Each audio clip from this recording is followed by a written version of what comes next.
Assalamualaikum warahmatullahi wabarakatuh.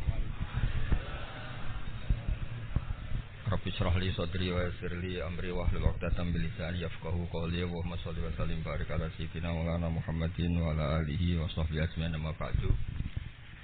Ingkang sangat kula hormati Habib Ali Asgaf, Habib Husain Asgaf, semua keluarga wonten Mas Sikri, Mbak Najila, semua ingkang kula hormati, Mas Nurdin sedanten ingkang kula hormati. Niki ngaos ilmu dulu apa ngaji ijazah dulu ya?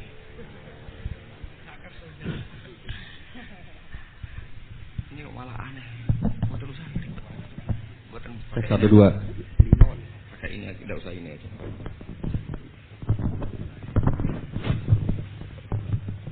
Gampang mana?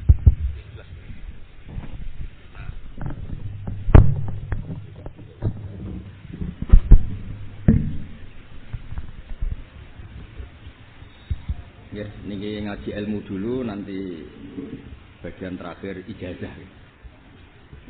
Bismillahirrahmanirrahim. Ini riwayatul Bukhari. Haddatsana Abdullah bin Yusuf, haddatsana Laits, haddatsana Sa'id al-Maqburi an Nabi Hurairah radhiyallahu anhu qala an-nabiy sallallahu alaihi wasallam. Ma minal anbiya'i nabiyyun illa qad u'tiya minal ayat ma mithluhu amana alaihi al-bashar.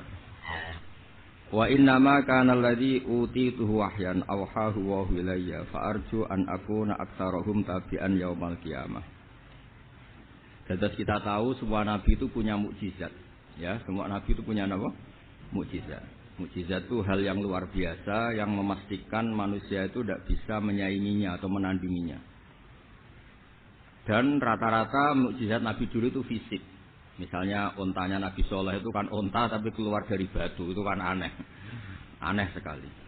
Atau tongkat Nabi Musa bisa simsalabim mengeringkan laut apa? Merah. Semua Nabi itu punya mukjizat dan semuanya berbentuk fisik.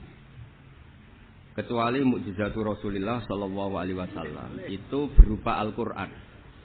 Al-Quran itu konsep ilmiah.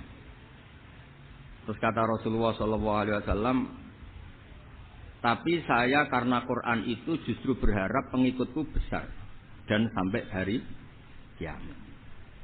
Sekarang kita logika ya. Andaikan kamu punya tongkatnya Nabi Musa, kalau kamu suka uang, kepikirannya dijual apa dipakai? Kalau kamu suka uang, kalau kamu ahli suudzon itu pikirannya ndak, ini asli ndak. Karena yang melihat di Turki itu ya sebagian gitu. Kalau yang suka perdukunan itu bayangkan itu miliknya. Mungkin dipakai ngakali orang atau apa, pokoknya bayangkan itu miliknya. Kalau yang kolektor pikirannya itu nanti ini laku berapa. Tapi kalau peneliti mungkin pikirannya itu ini asli apa enggak? Bukti aslinya apa? Repot lah. Lagi pula kalau kamu punya utang terus mau apa? Istri kamu marah mau apa? Kalau pakai tongkat. Nah, beda dengan mukjizatnya Quran itu semuanya apa? Ilmiah. Orang yang sedang harmonis dengan istri bisa pakai ayat di antara ayat-ayat Allah itu apa? Wa ja'ala bainakum mawaddatan wa rahmah. Nanti kalau ditakdir cerai, saya tidak menyanangkan cerai. Kalau ditakdir cerai, itu masih dimotivasi sama Allah wa iyyatafarraqa yughnillahu kullam min sa'ati. Jika suami istri itu cerai, jangan-jangan suaminya dapat istri lebih baik, istrinya nanti dapat suami lebih baik. Jadi yang masa lalunya ada keprahara. Kan banyak orang suaminya meninggal ketika nikah lagi ditanya, kangen sama suami pertama, alhamdulillah ini lebih baik. Padahal suaminya yang meninggal itu berharap istrinya ini kangen, ternyata dia sudah syukur dapat suami yang lebih baik. Jadi Quran itu menunggui kita ila yaumil qiyamah. Kita tidak bunuh diri, itu ya barokahnya Quran. Karena problem apapun kita dinasihati sabar, dinasihati sabar. Kan nggak mungkin kamu pegang tongkatnya Nabi Musa, punya masalah apa saja ngelihat tongkat, bisa apa tongkat. Tapi kalau Quran kan nasihat, solusi. Makanya Nabi berharap dengan Quran ini, saya berharap pengaruh saya, pengikut saya terbanyak ila yaumil qiyamah. Terus beliau dikomentari begini sama, ini Fathul Bari, sarahnya Bukhari. Al-muradu anna mu'jizatil anbiya in qaradat binkira di a'sorihim. Falam yusyahidha illa man hadaraha. Problem mukjizat nabi-nabi dulu itu kan fisik.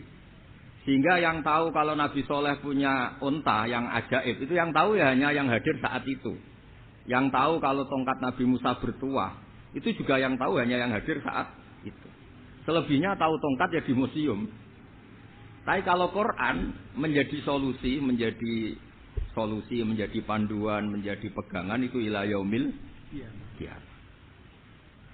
Kita beri contoh ya Quran panduan yang paling gampang misalnya begini. Dulu ini cerita ya. Dulu itu ada orang kafir cerdas namanya Jubair bin Mut'im. Itu saking pinternya dia, pinter juga tokoh. Itu sebagai delegasi pembebasan Asra Badrin. Jadi tawanan-tawanan perang Badar itu mulai dulu ya ada negosiasi mau dibebaskan. Terus orang-orang kafir ini menugaskan namanya Jubair bin siapa? Mut'im. Ini ada di Bukhari. Karena ini ngaji di Jakarta. Kalau orang nggak tahu hadis juga tanya ini sahih enggak? Wong nggak tahu kok tanya itu aneh. Padahal kalau dibodoni itu ya nggak tahu. Tapi ya tetap tanya, hadisnya ini sahih enggak? Ini kata kiai apa kata nabi ini ya? Memangnya kata nabi kamu dengar kan ya lewat kiai. Setelah itu Jubair itu datang ke Madinah. Dengerin ya, datang ke mana? Madinah. Kemudian dengar Nabi baca Wattur pas sholat maghrib. Jubair karena Nabi dulu gak ada hotel, gak ada pondok ya. Pondoknya Nabi hanya sufah itu. Nabi baca maghrib, bukan diskusi, bukan debat, baca Wattur wa kitabim mastur fi raqim mansur wal baitil ma'mur was saqfil marfu wal bakhril masjur terus itu. Kemudian sampai pada titik ayat am khuliqu min ghairi syai'in. Masa manusia atau alam raya yang maujudat, yang nyata, yang wujud nyata. Kemudian asal-usulnya itu ketiadaan. Ini kan hadhil alam maujud. Alam ini kan nyata. Masa sesuatu yang nyata, penciptanya itu tidak nyata. Jadi nggak mungkin ada faham nihilisme. Kalau faham nihilisme berarti melahirkan teori begini. Al-adamu yakhluqu maujudan. Sesuatu yang tidak ada, menciptakan yang itu kan akal nggak bisa nerima. Kalau sesuatu ini ada, penciptanya pasti ada. Terus akhirnya Jubair bin Mut'im itu simpuh di depan Rasulullah terus bilang, "Ya Muhammad, kada qalbi ayatir." Hampir saja hati saya terbang. Kalau riwayatnya Imam Ahmad, "Faka'an nama sudi qalbi." Hati saya dihancur. Semua teori yang saya bawa untuk melawan kamu sekarang luluh semua, hancur semua. Yang benar adalah teori Anda bahwa Tuhan itu satu dan Tuhan itu ada sebelum semua makhluk. Coba kalau Nabi Muhammad ada Jubair bin Mut'im terus menyembunyikan tongkat dekat mihrab. Terus dilihat ini apa. Paling pikirannya ini dari kayu apa. Terus yang bentuk tongkat itu tukang pemahatnya siapa. Kok kurang keren kalau dipelitur gimana ya. Kan malah panjang. Kira-kira kalau mukjizat itu dari tongkat itu malah panjang. Panjang lah pokoknya. Panjang. Lagi pula kamu coba kan nggak ngarah mandi, itu yang mandi kan nabinya, bukan tongkatnya. Coba tongkatnya Nabi Musa coba anak-anak beki itu. Dipakai mukul kucing aja tidak mesti mati itu. Jadi nggak jelas mukjizat-mukjizat seperti itu nggak. Tapi kalau Quran menunggui. Sampai saking hebatnya Quran, teori rasionalitas, kampanye di mana-mana. Tingkat validitas, tingkat kebenaran Quran itu bahkan bisa diuji tanpa membuktikan. Tanpa apa? Membuktikan. Cukup pakai akal. Saya tidak bosan-bosan cerita ini karena ini khazanah kita. Di kitab Nailul Ma'mul itu, di kitab Usul Fiqih, saya berkali-kali cerita ini karena ini untuk menunjukkan bahwa Quran itu liqaumi ya'qilun, liqaumi yatafakkarun. Ada seorang kiai, seorang ustaz, kiai dulu. Kiai dulu itu emang orang soleh, alim terus jadi kiai. Kalau kiai sekarang tuh macam-macam, nganggur terus ingin jadi kiai. Gitu. Terus daftar gitu. Ada lowongan di yayasan, masuk ingin jadi ustaz. Karena dengar ada gajinya. Dulu tidak ada seperti itu, tidak ada. Makanya dulu itu kalau ustaz kiai pasti soleh karena dia alim terus ingin orang lain tuh mendapat ilmunya. Kalau sekarang nggak ada yayasan sehat, guru gajinya sekian. Yang nggak ingin jadi ustaz tuh daftar. Karena ada gaji, apalagi ada kabar, ada gaji, ada mes, ada wah yang daftar banyak. Tapi mentalnya ada kiai sebetulnya. Ya kalau sampean tanya itu baik enggak Gus? Ya setengah baik. Ya maksudnya setengah baik ya ada baiknya lah, namanya profesi ngajar itu kan baik. Tapi setengah saja karena motifnya itu nyari gaji, bukan ingin mencerdaskan umatnya Rasulullah sallallahu alaihi wasallam. Itu Imam Amudi itu guru matematika. Saya enggak bosan-bosan cerita ini, guru matematika. Muridnya sampai takut, ini masuk surga ndak? Kiai kok enggak ngajarin istighosa atau tahlil malah ngajarin apa? Matematika. Beliau meninggal terus muridnya tanya, "Ma fa'alallahu bik?" Kira-kira gitu. Apa yang dilakukan Allah? Allah nyambut Anda gimana? Terus kata Imam Amudi, "Bagus saya disuruh ngajar malaikat." Karena malaikat kan enggak pernah kayak anak beci gini ngaji gini. Malaikat itu enggak pernah ngaji, dia iman saja karena tahu surga, tahu neraka terus iman gitu aja. Jadi imannya malaikat itu enggak keren kita. Imannya loh. Loh itu yang ngendikan Nabi loh, tidak saya. Nabi pernah tanya sama sahabat, iman yang paling keren siapa? Jawabannya sahabat malaikat. Ya enggak, taruhan malaikat iman. Dia yang tahu surga neraka, tahu segalanya, masa ada? Enggak iman, ya pasti iman lah katanya. Terus ya para sahabat engkau iman ya wajar kan menangi saya, nemuin saya. Yang hebat itu orang-orang yang tidak melihat saya, tidak saya didik tapi tetap iman. Karena dididik akal, ya tadi dididik Quran, apa dididik Quran. Sama siapa? Teks bahasa Arabnya masang. Terus Imam Amudi kata Allah, suruh dia ngajarin para malaikat cara menemukan saya. Malaikat dikumpulin terus Imam Amudi disuruh ngajar. Sama singkat kata-katanya Allah di mimpi itu. Istajilla ala wahdaniyati. Bihadrati malaikati. Tolong ajarkan cara menemukan saya padahal Anda ini manusia yang tidak melihat saya. Anda di Jakarta kan lihatnya gedung-gedung. Paling jadi khayal terus nikmat lah, Anda ikut punya tapi ikut nikmat. Orang desa-desa kalau ke Jakarta itu pokrol. Wah, di Jakarta itu gedungnya tinggi-tinggi, tidak kayak kampung sini. Lu udah ikut punya, ikut bangga. Di Jakarta orangnya cantik-cantik, tidak kayak orang sini. Padahal dia ya dapat orang cantik gitu. Jadi Allah itu saking pinternya, miskin-miskin ya bisa berkhayal dan bahagia. Nah, itu alhamdulillah betul. Akhirnya itu apa ini anak-anak begini saya tak niati ngajar standar anak-anak akademik. Terus pertama yang diajarkan hanya bilang gini, sama siapa teksnya? Ya malaikat wahi para malaikat. Terus beliau bilang, nisbatus naini wassalasa ila malaniha yatalahu nisbatul far'i ilal asli. Angka itu jumlahnya berapapun 2, 3 sampai triliunan. Semuanya itu nisbatul far'i ilal asli. Bin nisbat ilal wahid nisbatul far'i ilal asli. Angka 2 ya cabangnya 1, 3 ya cabangnya 1, 1 triliun ya cabangnya 1. Tetap yang asal usul adalah angka 1. Itu nangis semua malaikat. Cara Jawa itu mandekman kowe iman kaya imanku. Makanya imannya umat Rasulullah sallallahu alaihi wasallam itu PD-nya yakinnya kayak imannya malaikat. Kalau Tuhan itu 1. Karena angka enggak bisa dimulai kecuali dengan angka 1. Makanya nisbatus naini wassalasah ila ma la nihayata lahu iku nisbatul far'i ilal asli. Semuanya itu nisbatnya cabang ke induk. Berarti semua alam raya ini tetap asal usulnya 1, yaitu qul huwallahu ahad. Nah, itu namanya akal. Umatnya Rasulullah itu ditinggali mukjizat akal lewat panduan Quran sehingga meskipun kita tidak menangi Rasulullah, tidak menangi sahabat, kita tidak tahu malaikat Jibril, tapi cara iman kita ini tidak kalah keren. Yakin hakul yakin. Terus kedua, gambar. Kamu gambar rumah, gambar hewan, gambar apa saja, mesti dimulai 1 titik. Entah gambar kamu bagus, entah jelek, tetap dimulai 1 titik. Nah, titik ini namanya nuqtatul wujud. Semua alam raya dimulai dari 1 titik, yaitu nuqtatul wujud. Makanya Quran dimulai bismillah, dan bismillah itu dipilih sama Allah pakai pertama ba itu ada titik. Itu kata semua ulama. Itu titik itu singkatan dari bi kana makana wa bi yakunu mayakun. Karena saya semuanya ada. Bi itu karena saya. Jadi makanya santri-santri bagi tidak usah bayangkan kamu jadi wali terus bisa terbang ke Mekah, tidak usah. Kalau terbang ke Mekah ya sudah umroh aja bayar. Kalau enggak ya maklaran KBH atau apa. Semuanya cari gratis itu. Ya gratis kan, dapat orang 10 gratis 1. Terus orang enggak umroh-umroh dirayu-rayu supaya umroh. Repot. Itu pelanggaran fikih itu. Kalau orang punya utang itu wajibnya nyaur utang dulu gitu. Wah, repot. Saya itu juga sering bingung di kampung-kampung. Gus sama umroh. Kenapa?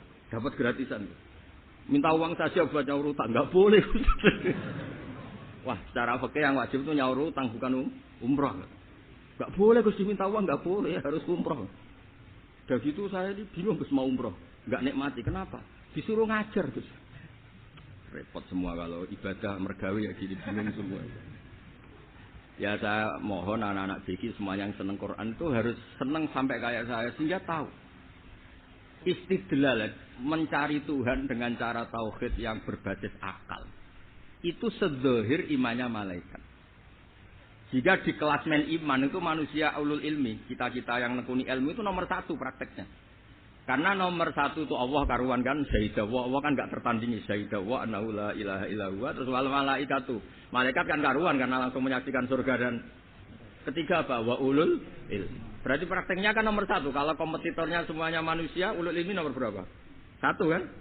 Nah nomor 3 kan dari Allah, malaikat, ulul ilmi. Berarti kalau kompetisinya antar manusia nomor berapa? 1 kan? Nah kenapa ulul ilmi di nomor 3 kan tapi dari Allah, malaikat, ulul. Kerennya kayak apa? Karena cara iman ulul ilmi itu enggak ada ragunya sama sekali. Kamu ragu enggak kalau 2 itu cabang dari 1 asalnya? Enggak pernah kan ragu kan? Semua gambar seruat apapun dimulai dari 1 titik, ragu enggak? Enggak kan? Nah, imannya umatnya Nabi karena dipandu oleh Quran itu seyakin itu, sehakul yakin itu. Nah, itu terus Jubair bin Mut'im jadi iman. Am khuliqu min ghairi syai'in am humul khaliqun. Terus kata Allah lagi, kalau kamu tidak percaya saya yang bikin langit bumi ya gampang dong, kamu saja yang ngomong kalau kamu yang bikin. Paling orang sepakat kamu stres. Terus hanya ayat situ, am khalaqus samawati wal ard. Kalau kamu tidak yakin Allah yang bikin ya silakan Anda klaim saja kalau kamu yang bikin langit bumi. Bala yukinun. Kamu juga enggak mau kan dibilang stres. Nah, ini terus saya teruskan ya. Makanya mukjizat terbesarnya Nabi adalah Al-Qur'an. Karena Al-Qur'an ini cerita tentang hukum-hukum akal, cerita tentang logika-logika peradaban. Misalnya logika peradaban, contoh paling gampang. Di Quran itu ada sekian ayat yang Allah cerita peradaban. Misalnya wa ahsinu innallaha yuhibbul muhsinin. Itu dikutip terus kemudian disimpulkan dalam peradaban. Kata Sayyidina Ali karramallahu wajhah ngendikannya gampang. Ahsin man syi'ta takun amirah. Kamu berbuat baik saja sama seseorang, maka otomatis kamu akan jadi pemimpinnya. Ada orang enggak tamat SD, enggak tamat papa, gobloknya minta ampun. Tapi karena gaji seorang pakar, kamu tak gaji 1 bulan 1 miliar, perusahaan saya jadikan besar. Itu dikongkan ngalor itu ya nurut. Hanya karena dia ihsan. Terus wastahni amman syi'ta takun nadhira. Saya ulang lagi. Wastahni amman syi'ta takun nadhira. Dan kamu jangan butuh orang lain, siapapun dia, maka kamu akan setara.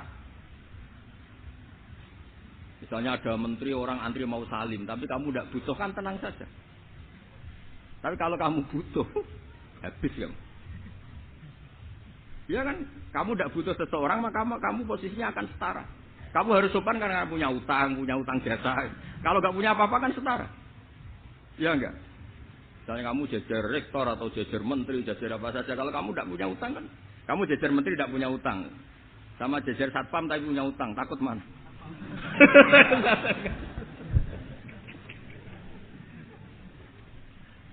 Kalau butuh itu mesti kalah kan?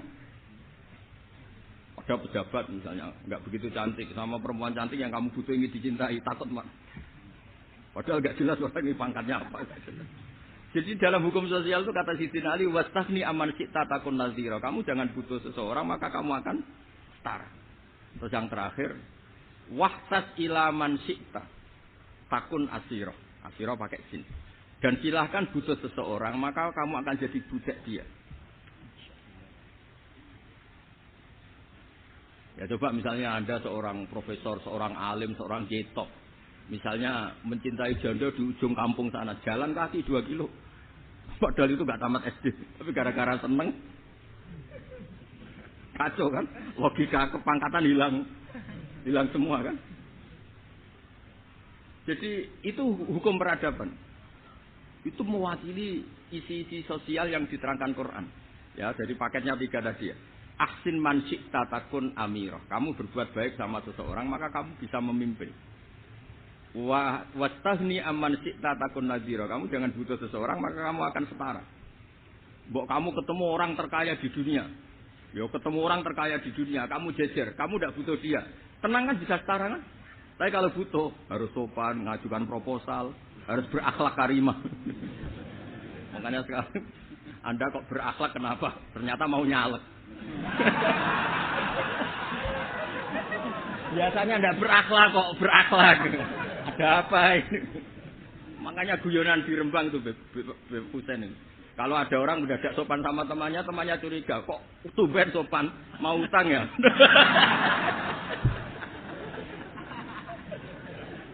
Zaman akhir itu kacau.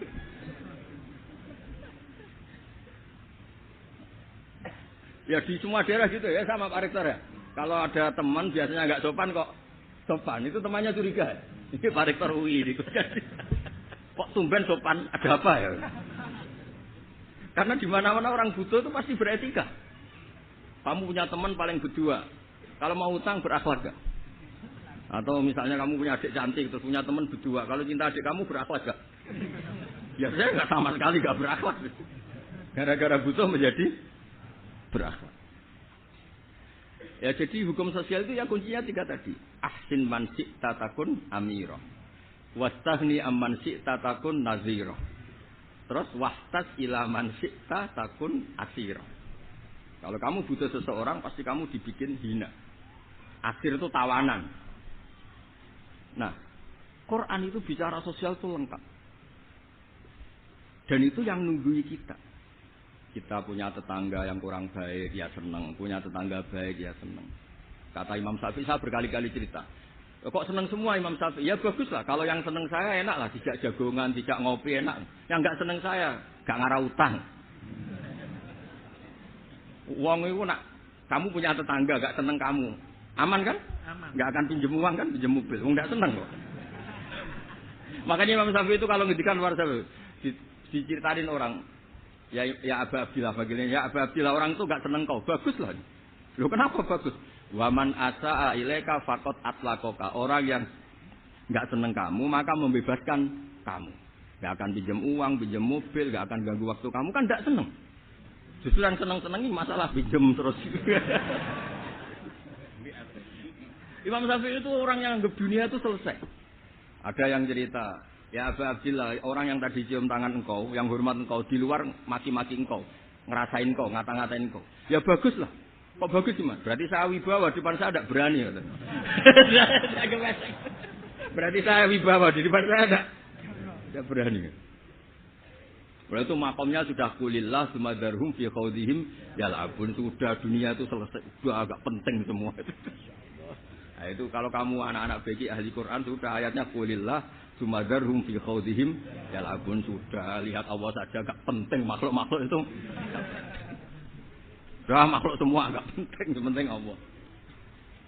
Nah kita ini ditunggoni mukjizat seperti itu. Bayangkan misalnya kita ditunggoni tongkatnya Nabi Musa. Saya ngajar di sini terus ini tongkat. Terus nanti yang tanya, Gus itu kayu apa Gus? Nanti yang kolektor tanya itu harganya berapa Gus? Ruwet apa? Terus yang ahli suudon itu asli gak Gus? Wah. Yang ahli suudon kan mesti tanyanya gitu, itu asli enggak Gus? Repot-repot pokoknya. Tapi kalau Quran kan jelas. Kenapa? Ya terus saya teruskan. Fala yamurru terus al-murad anna mu'jizatil anbiya in qaradat bi qidari asan. Wa mu'jizatul Quran mustamirratun ila yaumil qiyamah. Wa kharquhu lil adat fi uslubihi wa balaghatihi wa ikhbarihi bil mawhibah. Terus kata ini yang ngarang Fathul Bari sarahnya Imam Bukhari. Fala yamurru asrun minal a'sar illa wa yadharu fihi shay'un mimma akhbaru bi annahu sayakun yadullu ala sihhati da'wahu. Wa hadza aqwal muhtamilat. Wa takmiluhu fil ladzi ba'da. Wa qilani anal al-ma'na anal mu'jizat al-madiyah kanat khissiyatan tusyahadu bil absar kana qati salih wa asa Musa. Mukjizatnya nabi-nabi dulu itu hanya penyembuh, hanya pelengkap, hanya nuruti keinginan mata. Seperti dahsyatnya apa? Laut Merah di sebelah apa dipukul sama tongkatnya Nabi siapa? Itu semuanya itu hanya memanjakan mata. Urusan mata. Terus wow itu. Tapi kalau mukjizatnya Nabi Muhammad itu berdasar akal. Macam berdasar akal nih dengerin ya. Dengerin betul. Ketika Laut Merah terus tersibak kan, wow itu keren kan? Terus kita bilang, menyimpulkan, wah kita tidak akan mampu. Itu bodoh sekali kesimpulan kita tidak akan mampu. Meskipun bikin nyamuk, Anda juga tidak mampu. Loh untuk memutuskan tidak mampu saja kok sampai pertunjukan seperti itu tuh laopo, cek goblok gitu. Nah kalau kita karena umat yang pinter untuk memaksa kita nggak mampu, Allah bilang Inna wa la yastahi ayadriba masalam ma ba'udah. Kita melihat nyamuk langsung berkesimpulan tidak mampu. Saya berkali-kali cerita nyamuk itu sudah kecil, masih punya urat, uratnya kayak apa? Masih punya kuman, kumannya seberapa? Ya enggak? Nyamuk itu kecil, punya organ tubuhnya punya urat. Itu kalau kamu pinter, antara tongkatnya Nabi Musa menyibak Laut Merah sama nyamuk itu sama-sama berkesimpulan melahirkan satu paham bahwa kita tidak mampu. Loh untuk memaksa tidak mampu saja kok pertunjukan ada onta keluar dari batu, Nakotu Soleh, ada tongkat yang bisa mengeringkan Laut Merah. Cik goblok ya. Nah kita alhamdulillah tidak jenis goblok yang seperti ini. Untuk ikrar bahwa Allah itu hebat ala kulli syai'in, cukup lihat nyamuk. Kagum kan? Sudah tidak usah bikin hidup. Saya berkali-kali mencontohkan. Para pemahat tak suruh bikin patung gajah itu mampu. Tak suruh bikin patung nyamuk kalau bisa. Nyari materi dari apa itu? Gampang mana bikin patung gajah sama patung nyamuk? Gajah, makanya Allah bikinnya contoh itu untuk ijaz itu pakai nyamuk bukan pakai. Itu kalau ustadz-ustadz yang agak jorok malah contohnya nyamuk, Gus. Itu kecil. Itu kayak apa? Di dalamnya dia hamil, Gus. Itu anaknya kecil lagi, telurnya kecil lagi, itu gimana itu cara bikin ini? Makanya di sini ini ada kitab Itqan, itu komentarnya itu lucu. Ini kitab Al-Itqan karangannya Imam Suyuti. Ini persis komentar saya tadi yang kata Imam Suyuti, pengarang kitab Itqan. Wa ya imma khissiyah wa imma aqliyah. Jadi mukjizat itu ada yang fisik, bisa dilihat indra, panca indra, bisa dilihat akal. Wa aktsaru mu'jizati Bani Israil kanat khissiyah li baladatihim. Bilada itu goblok. Wa qillati basairihim. Dasar wong goblok. Mukjizat kok ngenteni sing wow. Maksudnya dasar untuk ngakui Allah hebat saja kok nunggu hal-hal yang seperti itu gitu. Paham gitu? Mergo likil latin apa aklihim wa aktsaru mu'jizati hadhil ummah aqliyatun li farati dzakaihim wa kamali afwahihim. Dan mukjizatnya umat ini semuanya berdasar akal karena sudah cerdas. Jadi andaikan kita melihat tongkatnya Nabi Musa menyibak Laut Merah dengan melihat nyamuk, kesimpulan kita sama-sama wow, sama-sama keren, sama-sama memastikan kita tidak mampu. Makanya terus Quran menerangkan ya wa ma min dabatin fil ardi wala ta'iri yatiru bi janahihi illa umamun amsalukum. Jadi keseharian kita lihat burung kok terbang. Itu sudah ayatun min ayatillah. Paham ya? Terus niki iso bangga ditunggoni napa Quran, nggih, ditunggoni napa Quran. Wa mu'jizatul Quran tusyahadu bil basirah fayakunu mayatabi'u li ajlihi aksar. Terus li annal ladzi yusyahadu bi ainir ra'si yang qaridu bin qiradi musyahidi. Sesuatu yang tampilan dahsyatnya itu disaksikan mata, maka itu bisa habis. Era tongkat Nabi Musa seperti itu habis enggak? Bisa mengeringkan Laut Merah, habis kan? Tapi era mukjizatnya Quran ila yaumil qiyamah. Ya contoh sosial, saya kembali lagi ke sosial. Kamu punya teman awet atau punya istri awet, itu konsepnya ya wal kaziminal ghaidz, agak gampang tersinggung. Coba kalau kamu setiap tersinggung putus, setiap tersinggung habis, kamu tidak punya teman, tidak punya istri. Sampai kita awet seperti ini, kalau kecewa ya wal kaziminal ghaidz, ngempet. Termasuk saya ini biasanya ngaji khusus terus baca gini ya kecewa. Tapi barokahnya diwarai Quran wal kadhiminal ghaidha, ngempet Gus, ngempet. Terus kecewa sama teman. Kenapa tidak putus? Karena wal afina aninna sudah kalau kecewa maafkan.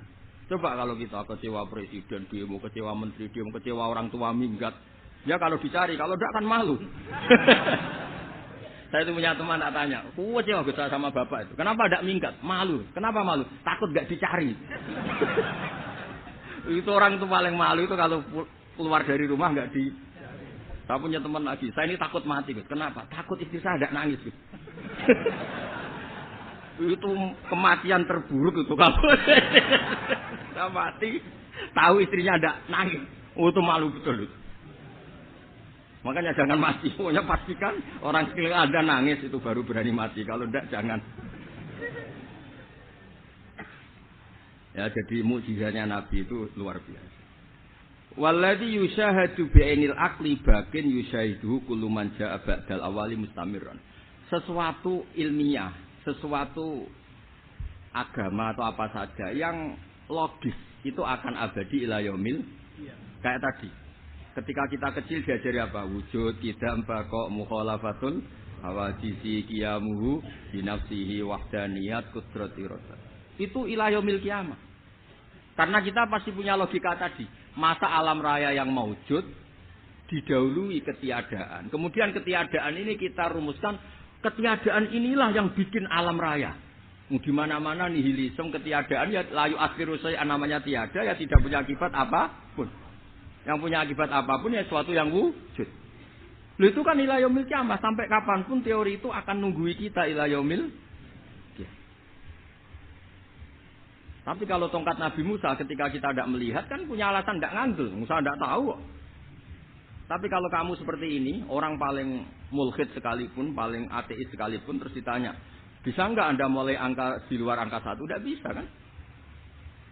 Makanya benar Imam Amudi tadi ketika diminta Allah, istadilla ala wahdaniyati fi hadrati malaikati. Tolong ajarkan kenapa manusia begitu yakin kalau saya ini satu, padahal mereka tidak melihat saya. Terus beliau ngendikan apa? Nisbatus naini wasalasa ilal wahid nisbatul far'i ilal asli. Angka 2, 3 sampai enggak terbatas, semuanya dibanding angka 1 itu nisbatul far'i ilal asli. Semuanya itu cabang dari angka 1. Itu mbok siapapun enggak usah ditunggoni nabi, enggak usah ditunggoni wali. Logikanya akan seperti itu. Ini yang dimaksud apa? Walladzi yusyahadu bainil aqli bakin yusyahidu kul man ja'a badal awal mustamir. Ya ini masih ada waktu seperempat, ini ijazah. Kalau ijazah enggak boleh tanya, ijazah ini. Dan itu yang fotokopi lebih besar itu ijazah.